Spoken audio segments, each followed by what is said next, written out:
I've got a question here from Charles, who says that he started jiu-jitsu about 2 months ago. He's been going about 3 to 4 times a week, loves it. He says, unfortunately, he's going to be away for about 2 months on a mission with the National Guard overseas, and he's probably not going to be able to train.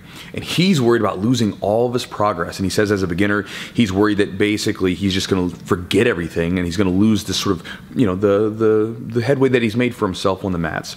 And so he's wondering if there's some things that he can work on individually to limit the sort of the losing process, right? So, Charles, first off, thanks for the question, brother. And I picked this one because I relate to this, right? Because when I first started training in 2003, when I was in high school, 18 years old, I started training for a couple months, and then I didn't have a car to get to the gym for a bit. And so, again, it took me a couple months to get a hold of a car, and while I was doing that, you know, I was in that period where, again, I was still a brand new beginner.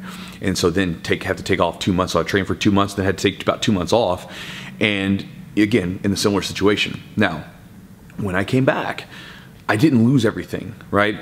I wasn't as sharp, obviously, as I was right when I quit, but I didn't lose everything. And again, that's because your body has a memory of all these things. I've talked about this in another video. You know, your body doesn't forget all these muscular recruitment patterns that it's developed, you know, through training. It keeps them. Basically, it's almost like a filing cabinet, and you have the files in place. Now, when the more you do something, the further to the front your body brings those files, right? So they can access them more faster, more efficiently. And the less you do it, the further back they go. But they're still there. They're still there somewhere. And so when you come back to training, they're going to be there to the front. Now, again, in the meantime, something that you can do is just stay, one, immersed in it mentally by, you know, again, you're probably going to do this just as a sheer like addiction thing. You're addicted to training now and you want to like be a part of it. So when you're out there, you'll probably be watching YouTube videos and watching training techniques. That's good because it's going to make you hungry. And so when you come back, you're going to be ready to train. And that's something that happens for a lot of people. They take training for granted. And then when they get pulled away from it, maybe it was work related, maybe it's because of an injury, when they come back, they shoot up right after they come back because they are so hungry now because they realize, man, what a privilege it is to train. You know, because you take that for granted sometimes. You're just happy to train and then you're having these rough days and, oh man, it's so terrible. But then you get it pulled away from you where you can't train. You're like, man, I would just kill for a rough day right now.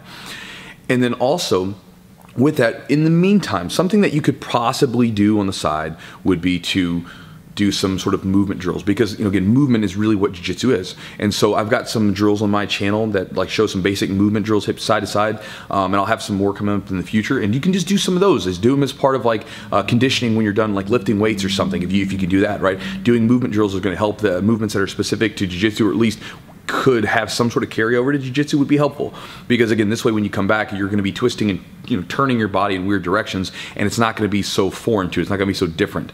It'll be like just normal as can be, right? Because you're already doing it. Now, the last thing I'll share with you, Charles, today is, again, do not get so fixated on this 2-month period that's coming up, because when you think about training, jiu-jitsu is not something that you just quit doing at some point, right? I mean, you might because you don't want to do it anymore because it gets in the way of something else, whatever. But for the most part, when you think of jiu-jitsu, first off, it's a long-term investment. Let's say that you were going to get your black belt, right? That was your goal, was to get black belt. That's a 7 to maybe 10-year commitment, maybe 12 years, right?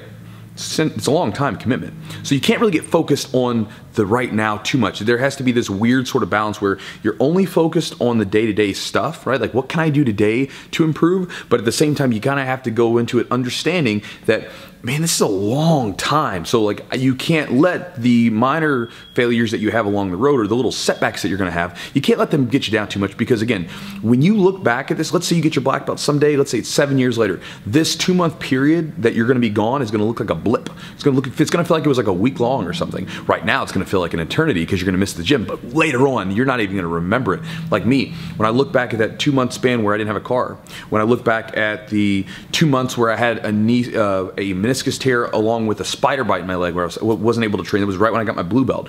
When I look back at the time where I was out for 3 months because of when I got my first big boy job when I was a purple belt, and the work schedule did not allow me to train because I was working all day.